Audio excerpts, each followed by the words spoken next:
And just gonna go live. Just wanna make sure we live on Facebook. So just for everybody that's in here that we're recording and we're going live.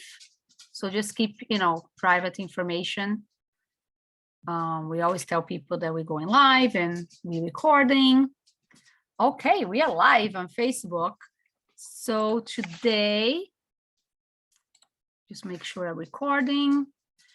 Okay, welcome everybody for the Backpack Series training. My name is Vanessa Pollack. I'm a parent consultant with the Connecticut Parent Center. For those who doesn't know who we are the Parent Training Information Center for the state of Connecticut. And by law, every state must have a PTI, and we are the one for Connecticut. Our mission is to empower families and children with disability and developmental delays, ages 0 to 26, and the professionals who serve them. We provide telephone consultation, training, and programs, and our goal is for parents to become their children's best advocate, giving the tools that they need to support their children. Today's training, it's about how to support your child social-emotional skills. And our presenter is Beth Ann. And welcome back, Beth Ann. And if you'd like to introduce yourself, and if anybody have any questions, you can unmute it or put it in a chat, and I'll be checking the questions on Facebook as well. Welcome. Nice to see you again. Good afternoon, everyone, on this nice sunny Wednesday. Finally, some sun and a little warmth. Vitamin D does us all well. I'm Beth Ann Vergine, and I work at the UConn UCED, which is the University Center for Excellence in Developmental Disabilities. I am the CDC Act Early Ambassador, as well as the Children's Mental Health Champion for our state. And today I'm excited to talk to you guys about simple things that we can do to support young children's social emotional skills. Last month, we spoke about how to manage children's anger and emotions. So this month, we're going to talk about little tips of things that we can do. If we ask what the Backpack Series is, every month we're doing one session in regards to the pyramid model that Connecticut has implemented in our state. This is through the Office of Early Childhood. So it is for early childhood practitioners, caregivers, and families can use this model to help promote young children's social and emotional development and also prevent and address challenging behaviors. So if you want to learn more about this, you can go to the Office of Early Childhood's website, but I can share those links at the end. So the pyramid model is this evidence-based practice about this public health approach to building positive relationships with young children. We know that children 0 to 5 thrive on relationships building if we're developing supportive and nurturing environments. So we're helping children develop routines, problem solving, managing their emotions, as well as smooth transitions. And then also providing individual support for children who need more persistent help around challenging behaviors when needed. So that is what the pyramid model focuses on. Today, our training is going to talk about just skills that families can use. So this is more of what our training we do once a month. And I love to be here every once a month. So we're forever talking about the COVID pandemic. I will say that I can't believe it's been almost 2 years. I was just like doing something the other day and I'm like, holy mackerel, these 2 years have just gone by so fast, and we're kind of hopefully slowly getting out, but I think we said that a couple of times. But anyway, so the pandemic has ushered in a lot of emotions for our families and especially our young children, stress, fear, and we know that children have felt the effects of these changes and in their family. So because of these, we want to pay close attention to the children's social emotional development because it's critical. Social emotional development is one of the top most important development we want to see young children thrive in prior to going into kindergarten. So today we're going to bring you some simple but effective things you can do to strengthen social emotional skills and help children build confidence, cope with big emotions, and manage some stress and worry. So the first thing we're going to talk about is setting small challenges for them. So little challenges help children learn to keep trying and developing persistence even when tasks get hard. I remember when my son was younger, he was like the king of disappointment. I gave him a new middle name of disappointment. So anything it was hard, I can't do it. And so I always say, persistence is everything. So we want to help kids practice. So if it's working in art, so if it's drawing, and it's small projects that they're trying to do, or climbing to the top of a slide, or is it trying to ride a bike, or is it anything in the sense of them trying hard to do something. So, and also too, in the home environment we've been in so much, so new tasks have been coming towards children, so trying to do smaller projects in the home, because I think after a while we were doing the same things over and over, and we needed some fresh ideas to keep our kids busy. And any activity that we offer to children, we want to make sure that they benefit from verbal encouragement. So even if they get frustrated, I mean, I remember I used to get frustrated because he was frustrated, and I could, it's a hard thing to say, you're going to get this. We just have to keep practicing. Don't worry. You are going to do it. And then I always go back and be like, remember when you said that you couldn't ride your bike, and now look at you, you're riding your bike. So just in this situation too, remember when you said you couldn't do that, and now you're doing it. So I keep going back to situations where things that he would struggle with, and then I would encourage, say, you did that, so you're going to be able to do this. So that's showing them confidence, showing our confidence in children that will help them build their confidence, and then also how to be persistent until the skill is mastered. Are they going to throw themselves on the ground or say, I just can't do this over and over? Yes, but we just have to constantly prompt them that you did this, now you're going to be able to do this. Remember, it took you a few weeks before you were able to do that. So it may take some time to learn this skill. So, and always, every time we learn how to do something, we have to practice at it. So that's the setting the small challenges for children. We want them to be able to problem solve, eventually not come to you, but come on your own. Come on their own time. I think young children also thrive from music. So using music to sparkle conversations about feelings and how kids are feeling today. Children need times where they can move and use their arms and legs and let it all out. So putting on some music and dancing with kids, using a blanket to wave around, or grabbing one of their scarves or one of their hats, using some sort of music. You can make up songs. So this morning it was actually kind of funny. I had boots on, and my son's like, why are those boots so tall on you? He goes, they could be like booty boots. And so like I kept singing a song that I made up about boots. And so just anything that could be silly. I think sometimes I kind of poke at him a little bit when he's frustrated about something. I'll make up a silly song about it, and then after a while he'll start laughing. So music can make kids happy, they can make them silly, or sometimes it can make them mad. But if we talk about different kind of music and how it makes them feel, so what are their favorite songs? So remember and I think it's still going on, that phase of, what is that, Baby Shark? Dun, dun, dun, dun, dun, Baby Shark. Dun, dun, dun, dun. So those songs are silly, so kids get laughing. So find those songs that really make children laugh and help with their facial expressions and demonstrate the feelings that they're trying to get out, and shaking those sillies out. I always think, like, we always say when kids go to school or they're going to childcare, we have to, like, calm our bodies, and we're not like jumping all over the classroom. So I used to always, do, okay, let's shake our sillies out before we get in the car, because we don't want to bring too much of our sillies to school. So doing some sort of fun dance, but shaking all that stuff out before we get into our child care program or our school or anything like that. Music's the best. Singing in the car, and just making up your own songs, I think, is just as important. So another idea is communicating expressions clearly. So children always feel reassured when they know what's expected of them. I think I've talked about so many times in our previous trainings that we've done, is that when children know what's going to happen next, it helps them through a smooth transition.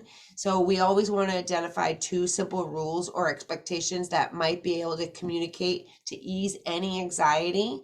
So for example, like, if they're in school, some of the teachers will say it's nap time in the classroom, so we may need to go take a nap now.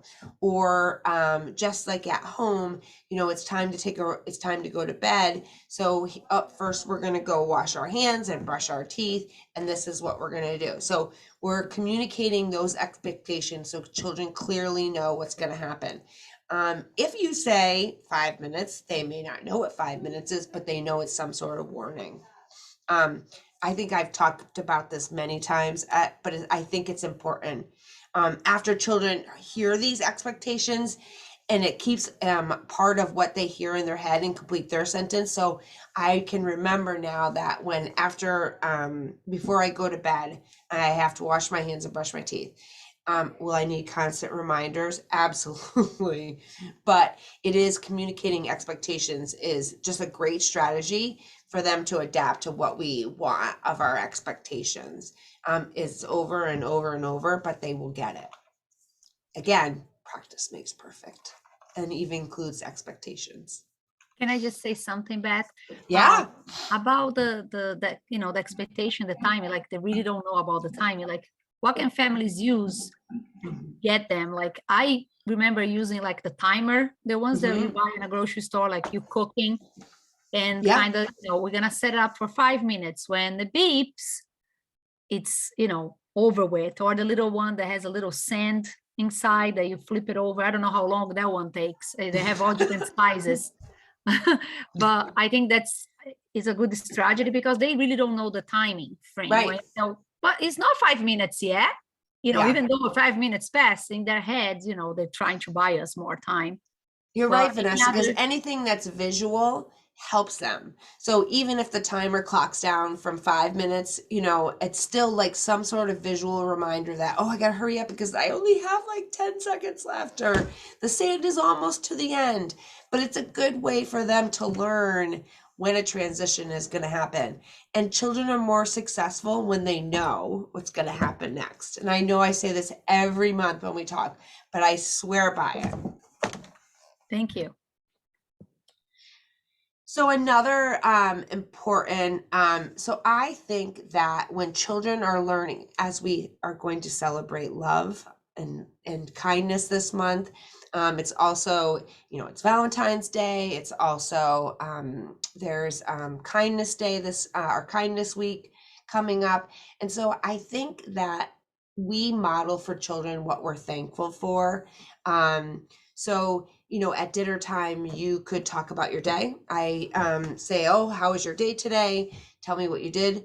And also you could say, what was the best thing that happened today? And what was like the worst thing that happened today? So they're sharing their happiness, but yet sharing some sort of disappointment that it could happen in the day.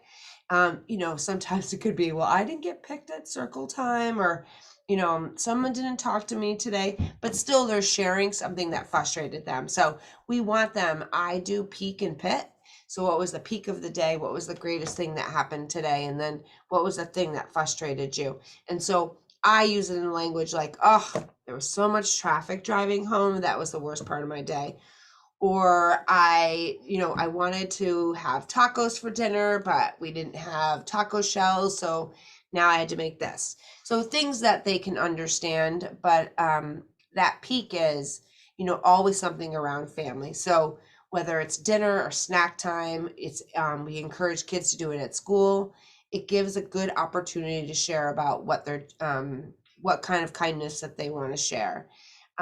So I think that I recommend, if you do a dinner time, that this is something you add. And so it's something that children can look forward to every day. And it models the gratitude that we as adults appreciate in the things in our lives too.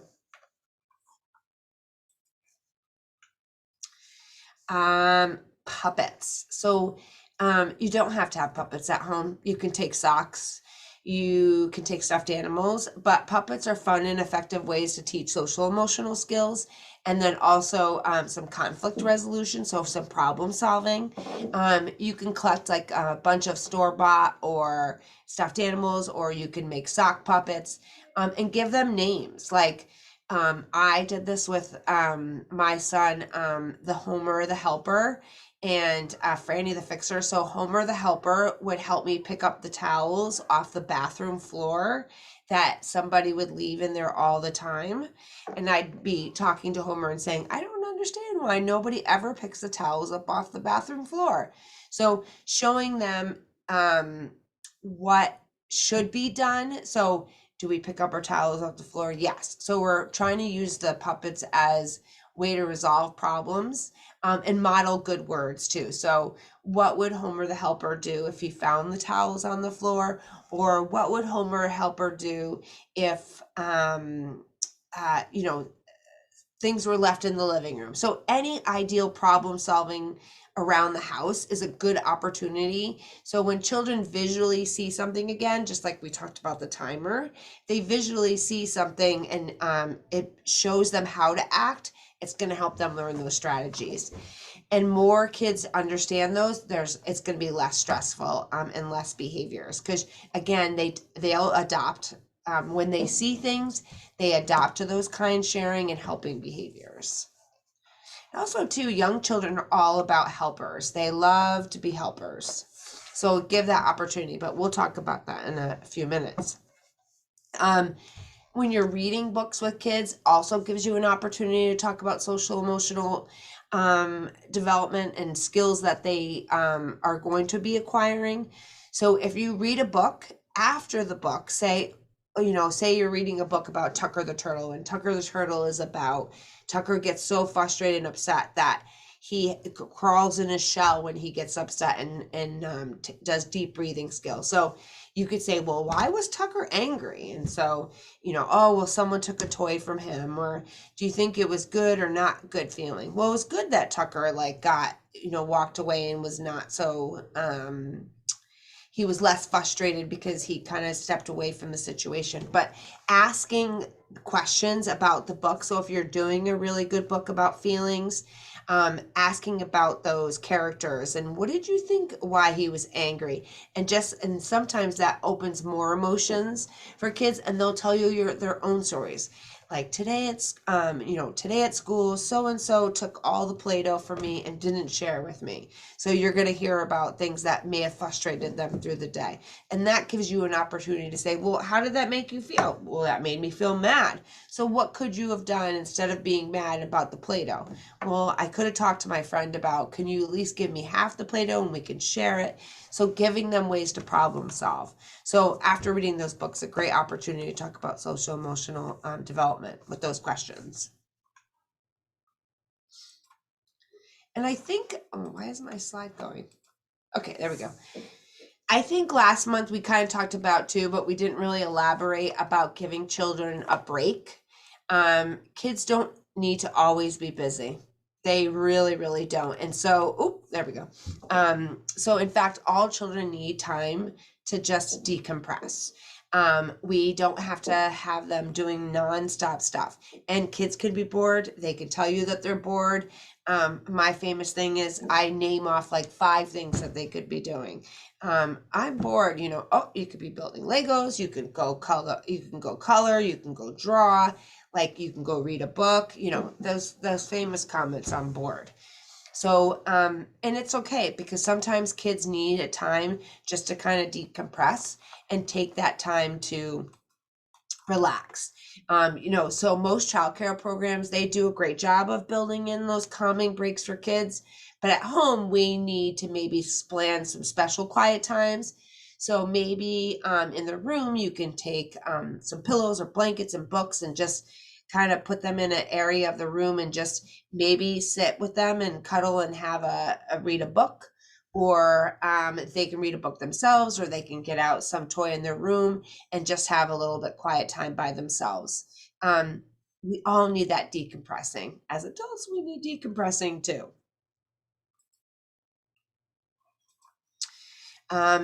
I talked about this a second ago, but you want to involve children as valued helpers. So empowering kids by letting them solicit ideas for doing things during the home to maybe make it more pleasant for them.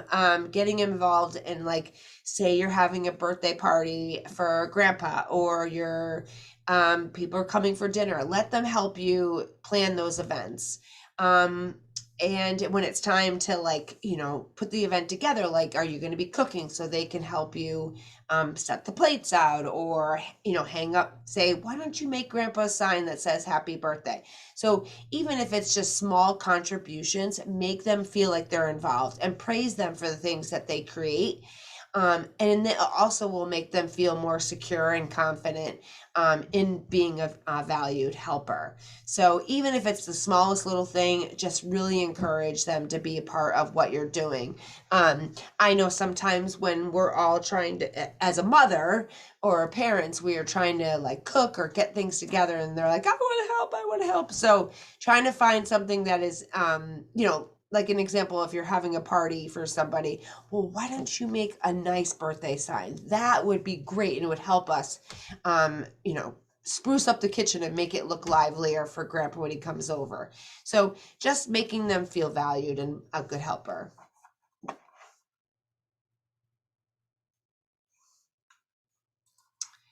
And remember, so behavior is a form of communication. I say this every month. And so we know that when children have behaviors, they're trying to tell us something. So it's our job is how we figure out what they're trying to tell us. So that's why a purpose of us doing a lot of these training is we're finding ways that when children do exhibit some behaviors, what are the tools are we going to give you to be able to manage those behaviors? We've talked about transitions, we've talked about routines, we've talked about how children express their feelings, tell you when they're happy, tell you when they're frustrated. So it's a form of communication. No children purposely has aggressive or challenging behaviors without trying to tell you something. So there's a lot of good resources. I share this every month. If you haven't heard it, I say go and do it. It is the Big Heart World. It's just Google it, and they have the best podcast for young children. And it has all these different podcasts that talk about feelings, talk about friendship, standing up for what is good. It's awesome. And so the podcast is a teacher, a retired teacher, and then the kids are on it too. So they share how the kids are feeling. So it's a great opportunity to have listen to the podcast together and then share it with families. My thing stopped sharing. Also, the pyramid model, which I kind of talked about earlier, is the website here I want to share with you. Can you see my screen, Vanessa? Oh, you're muted, Vanessa. It's like Yes, I can see it. Okay. The picture that's showing is the cove, I think. Oh, okay. You have to go, thanks. I think, above. Okay, so I'm just gonna flip through these. Everybody close their eyes for a minute. There we go.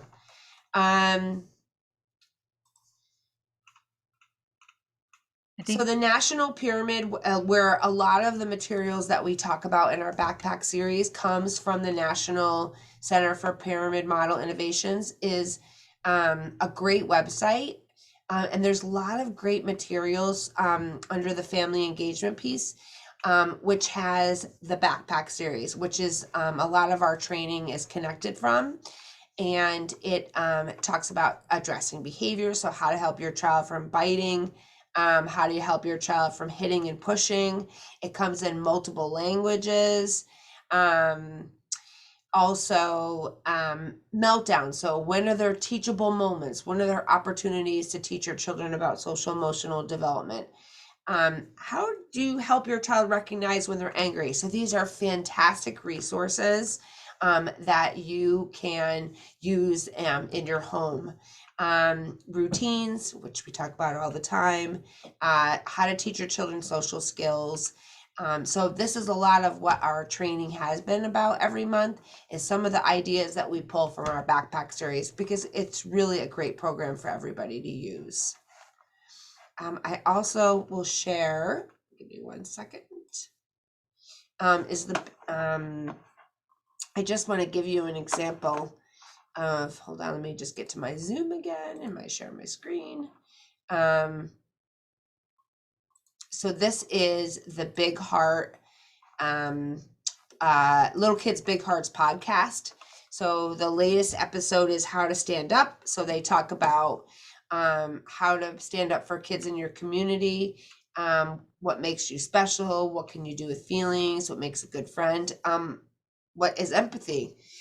Also, let's work it out. So that's about problem solving. Again, so you have young kids doing the podcast and talking about those skills as well. So I recommend any family to use it. It's really, really good.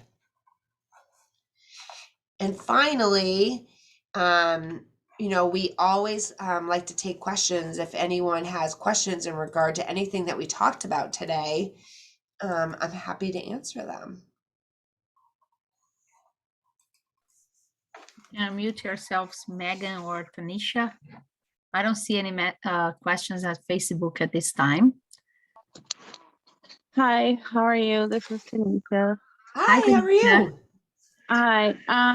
I guess my question is, when you talked about like puppets and stuff, I feel like at one point I tried that, and it didn't go so well, especially with older kids. So I'm talking 6 and up. What is something else? What's a without them saying this is boring, or you can tell that you're losing them interest wise? What is a different way to help problem solve that maybe is not just talking? So one, I would do the puppets for like 0 to 7 years old. I think for older kids, what is useful is scenarios. So if you're trying to teach them some sort of problem solving skill, if we elaborate, we lose them. But if you use a real life situation and bring them into that real life situation, so say it's something about, getting into the car and, oh no, the seatbelt's not working, or, oh no, how are we all going to fit in here? Using some sort of real life situation and then turning to that child and saying, well, how do you think we can handle this? Can you help me figure it out? Just having them be a part of this problem solver. So if you give me an example of like kind of what you're talking about, it happens at home. And how old is the child? 6.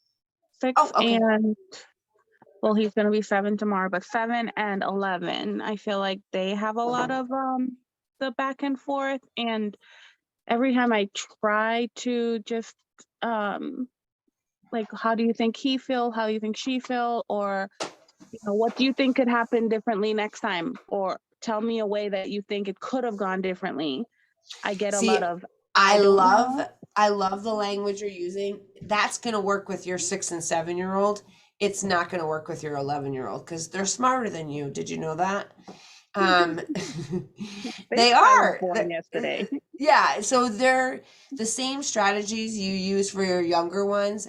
You're not going to be able to use for your older ones. I think your older ones are going to be more in like live situations, and I think it's harder. So, but you're on the right path with the 6 and 7 year olds and making them a part of whatever decision making or problem solving that you're doing. I think you're doing a great job with them, but it's consistency. So if you're practicing that same skill all the time, they will pick up on it and be like, oh, I get it. Mom is telling us this.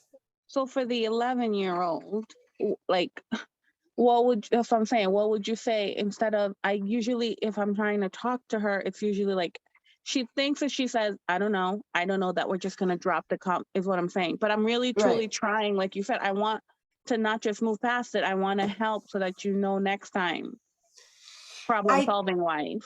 Right. And I think that as they get older, the best thing you can do is just constantly reinforce those conversations that you have.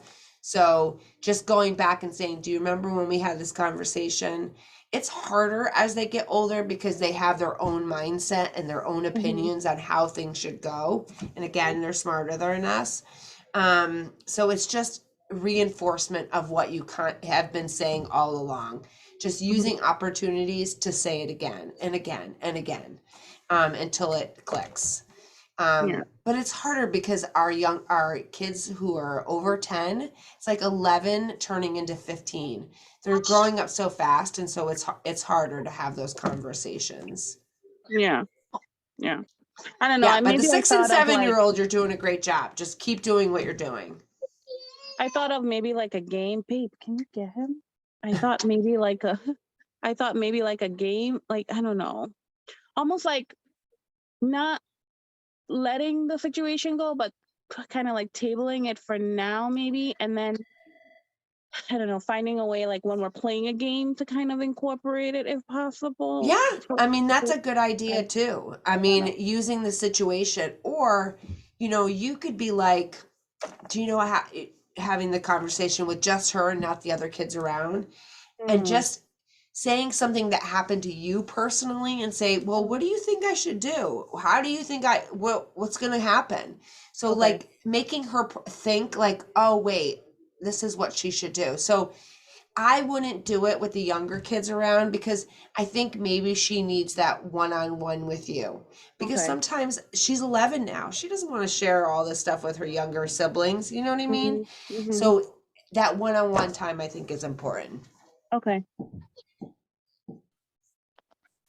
Thanks for coming too. Thank you. Sorry. Just gonna It's suggest, hard too when you have multiple ages and you're trying to teach skills in all those different ages. It's super hard. It's like it's really doing a lot of juggling. Say you're a third grade teacher. Well, you're teaching all the same skills to all the same 8-year-olds or 9-year-olds. But or in a 3-year-old classroom, we're going to teach all these 3-year-old skills. But when you're trying to teach your own children in all different age groups, it's hard. So I say as they get older, you have to take those opportunities to do one-on-one time with them to talk about some of the concerns, and not having the other kids around because they want to feel like they're, more important than the young kids. I was just gonna suggest, because I have like a 12-year-old, and that age, they kind of like you said, they think they know it all more than we do, and sometimes they do, but they don't. They think they know everything, and I think because this age is kind of, they think they're pre-teenager, they're kind of confused. They're going through the whole emotionals and all the hormones.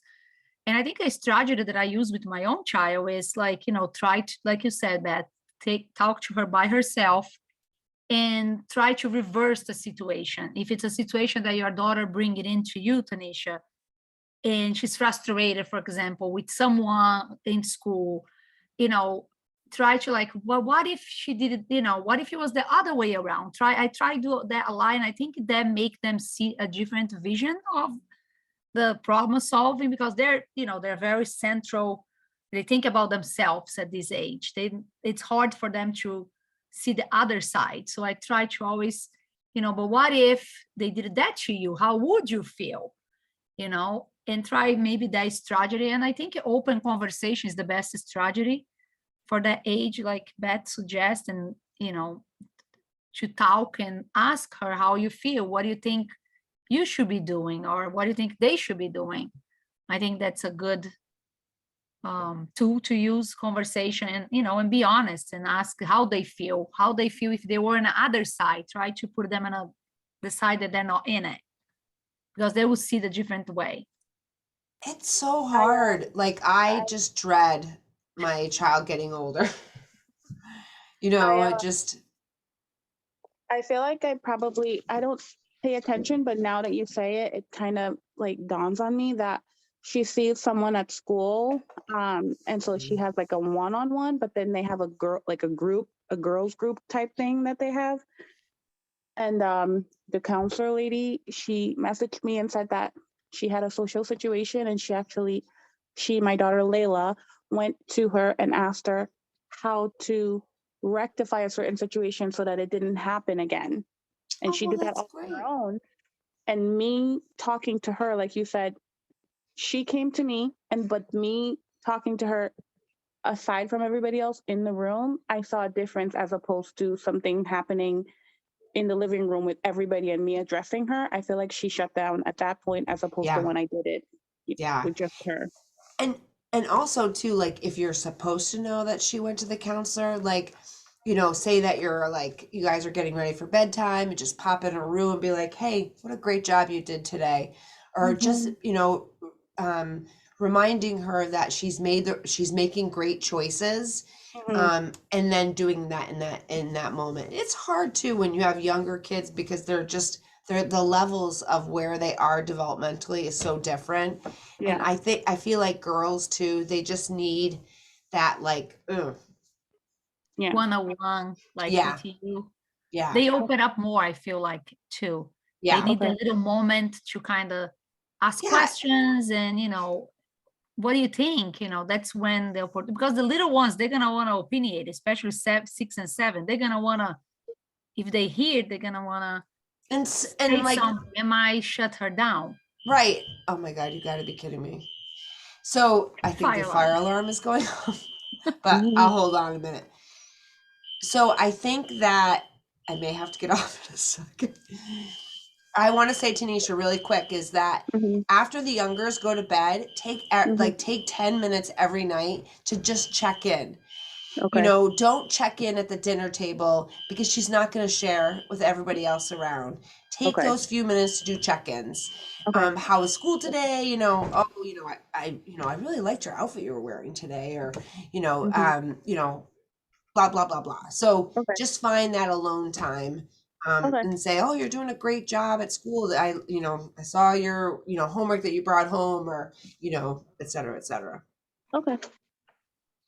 Fire Thank alarm went you. off. Oh, you're Okay. welcome. Thank God. Do you have any question, Megan? You can unmute if you do. I'm gonna put in our chat our phone number too, in case someone have any other questions. Yeah, I'm gonna put my email in too. Let me just find my. Sorry, my nose is. So I'm gonna put my email in. So if anyone ever needs resources or they have questions, feel free to reach out to me. I'm happy to help in any way I can. But I definitely think, Tanisha, use that Big Heart podcast with your younger kids. I think would be good for them. Well, if nobody else has any questions, we'll see you next month. Thank you, guys. Oh, you're welcome. We Thank can't you wait to for hear how coming. everything's going. And Megan, thanks for joining us. Thank you for coming, everybody. I'm gonna stop recording. Thank you, Beth, again. Yes. All right. Have a great day, everyone.